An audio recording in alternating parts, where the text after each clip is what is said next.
तो भाई, is Khabib the greatest ever? या तो टॉप 3 हो, टॉप 5 हो, टॉप 10 हो, कुछ तो इनमें से। लेकिन अगर कोई इसका रिकॉर्ड देखेगा भाई, 29 विन्स, 0 लॉसेस, वो तो सोचेगा भाई ये तो बेस्ट है, इससे आगे तो क्या ही होगा। आजकल कैजुअल्स इतने ज़्यादा हो रहे हैं क्योंकि UFC बढ़ता जा रहा है। लोगों को दो ही नाम पता है, खबीब और कॉनर। वो खबीब का रिकॉर्ड देखते हैं, अनडिफीटेड था, तो सारे बोलने लग जाते हैं भाई Khabib greatest ever, greatest ever. तो ग्रेटेस्ट होने के क्या क्या क्राइटेरिया होने चाहिए यार? या तो आप इतने लॉन्ग टर्म के लिए अपने डिवीज़न में डोमिनेंट हो, अपने डिवीज़न के चैम्पियन हो, कि नए चैलेंज ही ख़त्म हो जाएं, नेक्स्ट जनरेशन के जो फाइटर्स आएँ उनको भी हरा दो। या फिर ऐसा हो कि मल्टीपल डिविजन्स के चैंपियन बन रहे हो। कुछ तो क्राइटेरिया होना चाहिए क्रिएट होने में। क्या इस बंदे ने इन दोनों में से कोई भी चीज़ करी थी? Let's see. पहले हम देखते हैं उन लोगों को जिन्होंने सच में ग्रेटनेस अचीव कर रखी है। ये वो 9 बंदे हैं भाई जो 2 डिवीज़न के चैंपियन रह चुके हैं UFC में। थाउजेंड्स ऑफ फाइटर्स आए होंगे UFC में, हंड्रेड्स ऑफ चैंपियन बने होंगे, ठीक है, लेकिन डबल चैंप सिर्फ ये 9 लोग रहे हैं। तो कुछ तो स्पेशल अचीव किया यार इन लोगों ने, जो बाकी और कोई भी नहीं कर पाया। उनमें से भी ये 4 लोग, न्यूनेज, सेउडो, कॉनर और डीसी, ऐसे हैं जो साइमल्टेनियसली एक टाइम पे 2 डिवीज़न के चैंपियन थे। दो दो बेल्ट थे इनके पास एक टाइम में। और 5 बंदे, जॉन, जीएसपी, रैंडी कुटोर, बीजे पेन और एलेक्स परेरा, ऐसे हैं जो अलग अलग टाइम पे 2 डिवीज़न के चैंपियन रहे हैं। लेकिन फिर भी 2 डिवीज़न में चैंपियन रहना वर्सेस एक डिवीज़न में चैंपियन रहना, ईजिली आप देख सकते हो कि भाई कौन सी चीज़ सुपीरियर है। या फिर ऐसा हो रहा है कि भाई बहुत लंबे टाइम तक आपने अपने डिवीज़न को डोमिनेट किया हो, मल्टीपल आपके टाइटल डिफेंसेस रहे हों। ऐसे लोगों को भी देख लेते हैं। सबसे पहले जीएसपी, 13 टाइटल फाइट्स, 2 बंदों से आ रहा था, दोनों से अपनी जो लॉस थी वो अवेंज करी थी इसने, ठीक है।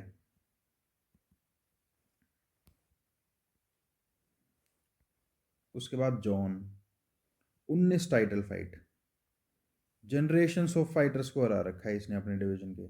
फिर एवेट में जाके चैंपियन बना, सेम। जीएसपी भी मिडिल वेट में जाके चैंपियन बना था, 4 साल बाद बिस्पिंग को हराया था। Next, Anderson Silva, 11 title fight wins, ठीक है। ये इतना डोमिनेंट था कि जॉन भी इसका फैन था, जॉन इसको अपना आइडल मानता था। लेकिन if you stay long enough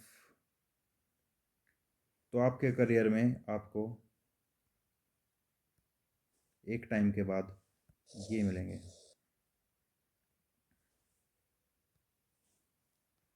याद रखना है इस चीज़ को कि भाई if you stay long enough. उसके बाद अगर डीजे का करियर देखें, यूएफसी में 12 टाइटल फाइट विंस, उसके बाद वन चैंपियनशिप में जाके वहाँ का चैंपियन बना।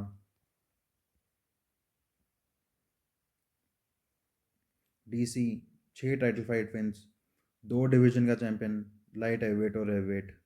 और जो सबसे डोमिनेंट नाम थे उसके एरा में उन सबको हरा रखा है। रंबल को, एलेक्जेंडर गस्टफ्सन को, स्टीपे को, डेरेक लुइस को, अमेंडा, 2 डिवीजन की चैंपियन, दोनों डिवीजन में अपनी बेल्ट को डिफेंड किया इसने मल्टीपल टाइम्स, तब जाके रिटायर हुई है, ठीक है। 11 टाइटल फाइट विंस, 2 डिवीजन में, ठीक है। एक इसकी लॉस हुई थी जुलियाना पेन्या से, जो इसने अवेंज करी थी इतने डोमिनेंट तरीके से कि उसने रीमैच भी नहीं मांगा था। इजी का करियर अगर हम देखें, 8 इसकी टाइटल फाइट विंस रही थी। He dare to be great, इसने लाइट हैवी वेट में जाके यान को चैलेंज किया था, और यान ने इसको रेसलिंग के डिपार्टमेंट की वजह से हरा दिया था, क्योंकि रेसलिंग इसकी वीक थी, साइज़ कम था इसका, क्योंकि वेट में बहुत कम था ये उससे। तो यान सिर्फ इसके ऊपर पड़ा रहा था 2 राउंड के लिए, ठीक है। लेकिन स्ट्राइकिंग में इजी ने उसको हराया था। He did better than what Alex could do against Yan, but if you stay long enough तो ऐसे लोग आ जाएंगे। अब याद रखना इस चीज़ को। सेहुडो का करियर अगर देखें हम, ओलंपिक गोल्ड मेडलिस्ट रेसलिंग में, ठीक है, फ्लाई वेट और बेंटर वेट चैंपियन, बेल्ट को डिफेंड भी किया। उसके बाद जब इसने कम बैक किया अपना 3 साल बाद, तो एल्जो से स्प्लिट डिसीजन में आ रहा था ये, काफ़ी ज़्यादा क्लोज फाइट थी। लेकिन लास्ट ईयर जब वो मिराब के साथ फाइट थी उसकी, तो एक ओलंपिक गोल्ड मेडलिस्ट रेसलिंग में जो है, उसको एक नॉर्मल बंदे ने हरा दिया।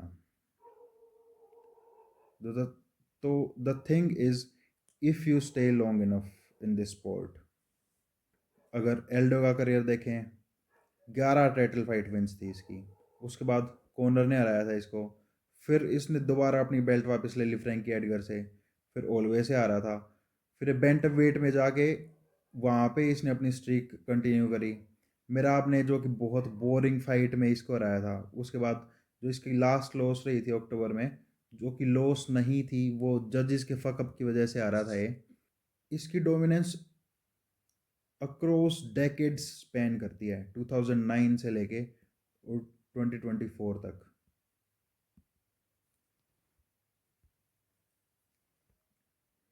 फेडोर का करियर अगर देखें हम, 4 विन 1 लॉस, फिर इसकी विन स्ट्रीक थी 9 साल तक, 28 फाइट विन स्ट्रीक। ये था फेडोर का करियर। ऐसे होते हैं ग्रेट्स। रोंडा का करियर अगर हम देखें भाई, ठीक है, 6 डिफेंसेस थे इसके यूएफसी में, ठीक है। उस उसके बाद if you stay long enough, Holi home जो कि मैसिव अंडरडॉग थी इसके अगेंस्ट, उसने इसको नॉकआउट से हरा दिया। वेलेंटीना का अगर करियर देखें, 9 टाइटल फाइट विंस। ये last two last year Alexa Grasso से हारी थी। तो ये भी ऐसे हो सकती थी कि ठीक है यार, इतना लंबा करियर हो गया मेरा, इतनी ज़्यादा टाइटल फाइट जीत ली मैंने, इतने टाइटल जीत लिए, और क्या ही अचीव करना है। उसके बाद अवेंज करने की कोशिश करी उसने अपने लॉस को, जो कि ड्रॉ दे दिया था जजेस ने। लेकिन जिसने भी वो फाइट देखी थी सबको पता है कि वेलेंटीना वो फाइट जीती थी। उसके बाद लास्ट ईयर वो यूनानिमसली जीती वो फाइट, जो ट्रिलॉजी हुई थी एलेक्सा ग्रासो के साथ, उसमें वो इवेंचुअली दोबारा चैंपियन बनी। और इतनी डोमिनेंट परफॉर्मेंस थी वेलेंटीना की कि आगे और कोई मैच नहीं होगा। बेशक वो 1-1-1 हो, लेकिन परफॉर्मेंस इतनी डोमिनेंट थी कि आगे और किसी मैच की ज़रूरत है नहीं। तो ये हैं सब ग्रेट्स, सच में ग्रेट। एक बहुत लंबे टाइम तक अपनी कैटेगरी को डोमिनेट किया हो, या 2 डिवीजन में चैंपियन रहे हो, इतने मेजर कमबैक्स रहे हैं इन लोगों के, ये होते हैं चैंपियन, ये होते हैं ग्रेट्स, ठीक है। इन इन सब की कैटेगरी अलग है भाई। इन सब से ऊपर, या किसी इनमें से किसी से भी ऊपर, खबीब को कैसे रख सकते हो यार? ऐसा क्या ही उसने अपने करियर में अचीव किया है? अब अगर खबीब के करियर को क्लोजली देखोगे भाई, 9 साल में उसने यूएफसी में 13 फाइट करी हैं, ठीक है। जिसमें से रिस्पेक्टेबल विन कौन सी थी उसकी? आरडीए के अगेंस्ट थी, माइकल जॉनसन, एडसन बाबोजा, डस्टिन और जस्टिन। कॉनर और आई क्विंटा वाली, एल आई क्विंटा वाली क्यों नहीं थी? क्योंकि सबको पता है भाई कॉनर कितना कोक्ड अप था उस फाइट से पहले। फ्लॉयड की फाइट में उसने $100 मिलियन अर्न किए थे, तो बिल्कुल भी मोटिवेटेड नहीं था वो ट्रेन करने के लिए लाइफ में, बिल्कुल भी। तो उस परफॉर्मेंस को कैसे इक्वेट कर सकते हो कि भाई वो फेयर एंड स्क्वेयर मैचअप था? एला क्विंटा वाली फाइट में पहले वो फाइट बुक थी टोनी के अगेंस्ट, उसके बाद ओलिवर के अगेंस्ट, उसके बाद लास्ट वीक में एला क्विंटा आया था, 1 वीक के नोटिस पे खबीब ने उसको हराया था, ठीक है। 1 वीक के नोटिस पे वो फाइट हुई थी जिसमें खबीब ने उसको हराया था। और उस फाइट के बाद इसका क्या परफॉर्मेंस रही है यूएफसी में अगर हम देखें। खबीब से हारा, एक केविन ली के अगेंस्ट जीता, 3 लॉस और यूएफसी से कट। या अगर माइकल जॉनसन का करियर देख लें, खबीब से हारा, उसके बाद 8 लॉसेस, 6 विन 8 लॉसेस। जब भी कोई रिस्पेक्टेबल बंदा उसके अगेंस्ट फाइट करने आया, सारे के सारे आ रहा है वो। जो टोटल कैंस थे आर्टम लोबो जैसे, उनके अगेंस्ट जीता है बस वो। अगर खबीब की लेगेसी को देखोगे भाई, खबीब की लेगेसी है एक big question mark. He could have been among the greats, he could have been the greatest, maybe, ऐसे तो कुछ भी हो सकता था, but he could have lost. जो कि मैंने बोला था, याद रखना, इजी के केस में, जो कि मैंने बोला था एल्डो के केस में, जो कि मैंने बोला था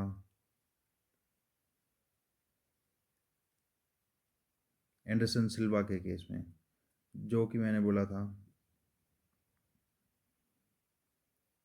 वेलेंटीना का केस में। देखो,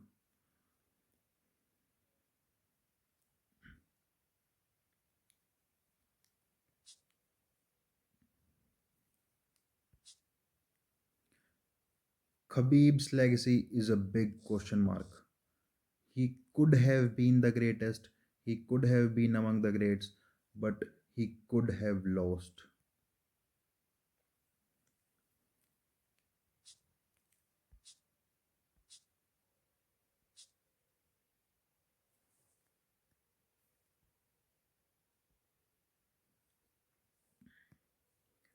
खबीब की लेगेसी एक बहुत बड़ा क्वेश्चन मार्क है। खबीब की लेगेसी एक बहुत बड़ा क्वेश्चन मार्क है। He could have been the greatest, he could have been among the greats, but he could have lost. जैसे कि मैंने बोला था इजी के केस में, जैसे कि मैंने बोला था सिल्वा के केस में। ठीक है, तो हार तो ये भी सकता था भाई, अगर ये लंबे टाइम तक रहता तो। ना तो ऐसा है कि इसने अपनी कैटेगरी को डोमिनेट करके रखा हो बहुत साल तक, या फिर इसने मल्टीपल कैटेगरीज में चैंपियनशिप जीत ली हो। इनमें से तो कोई भी चीज़ नहीं है यार। तो कैसे बोल सकते हो कि he is the greatest, he is among the gods, तो मैंने 15 लोग गिना दिए जो इससे आगे हैं। ठीक है, जिनकी लेगेसी इससे ज़्यादा है, और 15 लोग और ऐसे हैं जिनकी लेगेसी इसके बराबर या फिर इससे बेटर है। ठीक है, Randy Couture 9 wins championship fights में, कॉनर डबल चैंप था, Joanna 6 championship fight wins, Aldo 4 championship fight wins, TJ 5 championship fight wins, Dominick Cruz 7, Chuck 5, Tyron Woodley 5, Frankie Edgar 4, Usman 6। Usman एक टाइम पे Anderson सिल्वा की winning streak को beat करने वाला था, but वही बात है, if you stay long enough तो ऐसे लोग आ जाते हैं कि भाई जब आप हार जाओगे। 3 लगातार लॉसेज हो गई उस्मान की, 2 लियोन के अगेंस्ट, एक हमजद के अगेंस्ट। स्टीपे ग्रेटेस्ट हेवीवेट बोलते हैं उसको, 6 बार उसने टाइटल फाइट्स जीत रखी हैं हेवीवेट में। उससे आगे खबीब की लेगेसी को कैसे बोलोगे भाई। खबीब की तो 4 टाइटल फाइट विंस हैं, वो भी लाइट वेट में। उसके बाद मैक्स होलवे हो गया, वोल्कनोस्की हो गया, बीजे पेन हो गया, इन सब से आगे कैसे होगी यार खबीब की लेगेसी। किसी का भी पोर्टफोलियो उठा के देख लो, इतने लंबे टाइम तक इन्होंने डोमिनेट कर रखा है इस स्पोर्ट को, इतनी ग्रेट परफॉर्मेंसेस के साथ, इतने, तो कैसे यार, कोई भी सेंस है इस चीज़ की। यूएफसी या बहुत सारे लोग क्लिक बेट के लिए इसको अमंग द ग्रेट्स प्रोजेक्ट करते हैं। ऐसा क्यों है भाई? क्योंकि सिंपल सी चीज़ है, मनी। कैसे? क्योंकि खबीब पहला बंदा था जो मिडल ईस्ट में या फिर जो एशिया की कंट्रीज़ हैं उनमें इतना फेमस हुआ था यूएफसी की साइड से। तो वो रेवेन्यू इतना जनरेट करता था कि उसको प्रोजेक्ट किया जाता था अमंग द ग्रेट्स। जो मिडिल ईस्ट वाले लोग हैं वो सारे के सारे उसको इतना एंडोर्स करते थे, इतना ज़्यादा रेवेन्यू जनरेट करता था वो कंपनी के लिए, इसलिए उसको प्रोजेक्ट करते थे कि भाई इतना बढ़िया है वो। परफॉर्मेंस उसकी जो थी, उसका जो पीक था करियर का वो बढ़िया था, लेकिन वो इतने लॉन्ग टर्म तक उसने ऐसा कुछ अचीव नहीं किया है कि भाई उसको बोल दें कि यार ये तो गोट है, इससे तो आगे कोई है ही नहीं। ऐसा उसने अपने करियर में कुछ भी अचीव नहीं किया। अब इस्लाम की लेगेसी देखें अगर, तो सिमिलर से उसकी लेगेसी भी खबीब के। ऐसे तो है नहीं कि भाई खबीब इससे बहुत ही ज़्यादा आगे था, ऐसा तो कुछ है नहीं। डस्टिन को इसने हराया, वोल्ट को इसने हराया 2 बार, ओलिवेरा को इसने हराया। तो ऐसे भी नहीं कि वो अपनी कैटेगरी का बेस्ट हो यार। ओलिवेरा को देख लो, ओलिवेरा ने उन दोनों बंदों को हरा रखा है बेटर फैशन में जिनको खबीब ने हराया था अपनी बेल्ट जीतने के बाद। डस्टिन और जस्टिन दोनों को एक एक राउंड कम लिया उसने खबीब के कंपैरिजन में। ठीक है, चैंडलर को उसने हराया, उसके बाद इस्लाम से हार गया था तो बेनील के अगेंस्ट कम बैक रहा उसका। अरमान वाली फाइट 3 राउंड की थी, अगर वो 5 राउंड की होती तो मैक्सिमम लोग बोल रहे हैं कि वो 3 राउंड वाली में ओलिवेरा जीता था, लेकिन अगर वो 5 राउंड की होती तो ओलिवेरा उसको ईजिली डोमिनेट करता लास्ट के चैंपियनशिप राउंड्स में। फिर चैंडलर के अगेंस्ट उसकी दोबारा ग्रेट परफॉर्मेंस रही।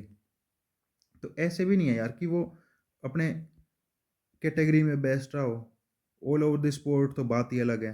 अगर परेरा को देखने लगो आज के टाइम पे, भाई परेरा के सामने तो खबीब की लेगेसी फिर कुछ भी नहीं है। परेरा ने पहले तो इजी को हराया मिडिल वेट चैंपियनशिप के लिए, उसके बाद वो लाइट हाई वेट कैटेगरी में गया। लाइट हाई वेट कैटेगरी में डीसी और जोन के रिटायरमेंट के बाद जितने भी सिग्निफिकेंट बंदे रहे हैं टॉप पे, सबको हरा दिया भाई परेरा ने। ठीक है, यान को छोड़ के बाकी सबको नॉकआउट किया है। तो ये होती है यार ग्रेट लेगेसी। जो बंदा 4-5 साल पहले स्पोर्ट में आया है, वो डबल चैंप भी बन गया, और और खबीब से ज़्यादा टाइटल फाइट हैं, खबीब जितने इसने डिफेंसेस कर रखे हैं। लेकिन अगर किसी से भी पूछेंगे तो वो सिर्फ ये देखेंगे, ओ 2 losses. Bro, losses don't define you. जो मेन रीज़न मेरे को लगता है कि भाई खबीब को प्रोजेक्ट किया जाता है इतना ज़्यादा, वो है जस्ट बिकॉज कि वो इतनी ज़्यादा ऑडियंस लेके आता है। अब इस्लाम की और उमर की फ़ाइट है UFC 312 में, लेकिन फिर भी खबीब को सबसे आगे प्रोजेक्ट किया जाएगा, क्योंकि सारे लोग वेट करेंगे भाई खबीब की कोई क्लिप आ जाए, खबीब का कोई इंटरव्यू आ जाए। फ़ैन फॉलोइंग उसकी इतनी है मिडल ईस्ट में और एशिया में, उसकी वजह से नंबर ज़्यादा आते हैं वीडियोस पे। तो सारे लोग सोचते हैं कि भाई खबीब इज़ द ग्रेटेस्ट। ऐसा नहीं है भाई, वो टॉप 10 या टॉप 15 में भी कहीं पे भी उसकी लेगेसी नहीं है।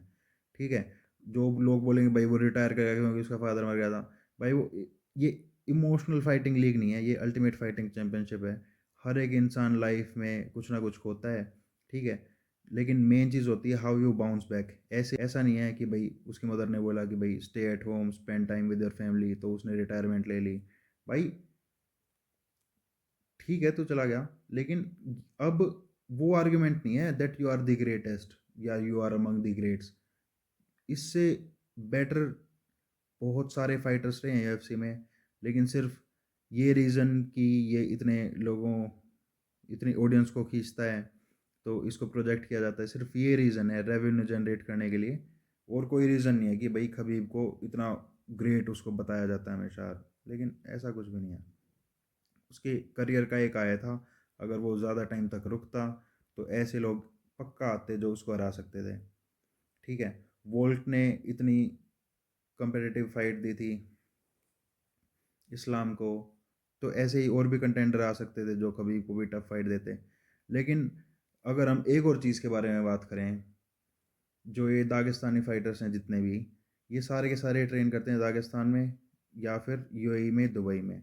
वहाँ पे इनकी यूसाडा टेस्टिंग इतनी होती नहीं है, तो इनकी कभी भी परफॉर्मेंस देख लेना तुम, जैसे इस्लाम की देखियो वोल्कनोस्की के अगेंस्ट जो ऑस्ट्रेलिया में फर्स्ट फाइट थी, उसमें इस्लाम की परफॉर्मेंस कैसी थी, और जो सेकंड फाइट UAE में थी उसमें कितना डिफरेंस था।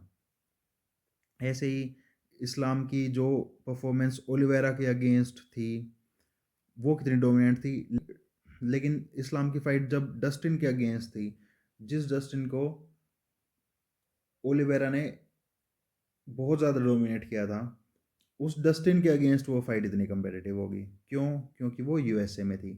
तो मिडल ईस्ट से बाहर इनकी जब भी फाइट होती है तो इनकी परफॉर्मेंस कैसे डाउन चली जाती है भाई। ये माउंटेन्स पे रहते हैं, ठीक है, वहाँ पे पीईडीज कितने यूज़ करते होंगे, कितनी साइकिल्स चलती होंगी, फिर साइकिल्स फिनिश होने के बाद जब किसी भी टेस्ट में ये पॉजिटिव ना आ सकें, उसके बाद ये ऐसी जगह पे आते हैं कि भाई जहाँ पे इनकी थोड़ी बहुत टेस्टिंग हो जाए, ठीक है।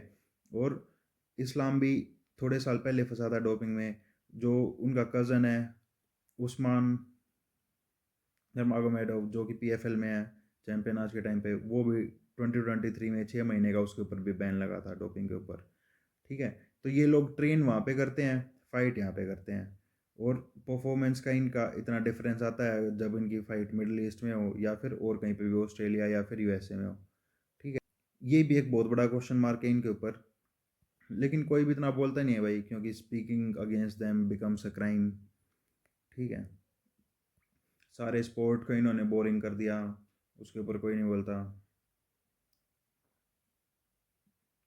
लेकिन जो ये बात आजकल कैजुअल्स कमेंट्स में करते रहते हैं कि भाई खबीब इज़ द ग्रेटेस्ट या ऐसा कुछ, ये चीज़ it is far from truth, ठीक है। So expand your knowledge and embrace the truth and stop calling him goat. So let me know what you guys think in the comment section, and see you guys in the next video.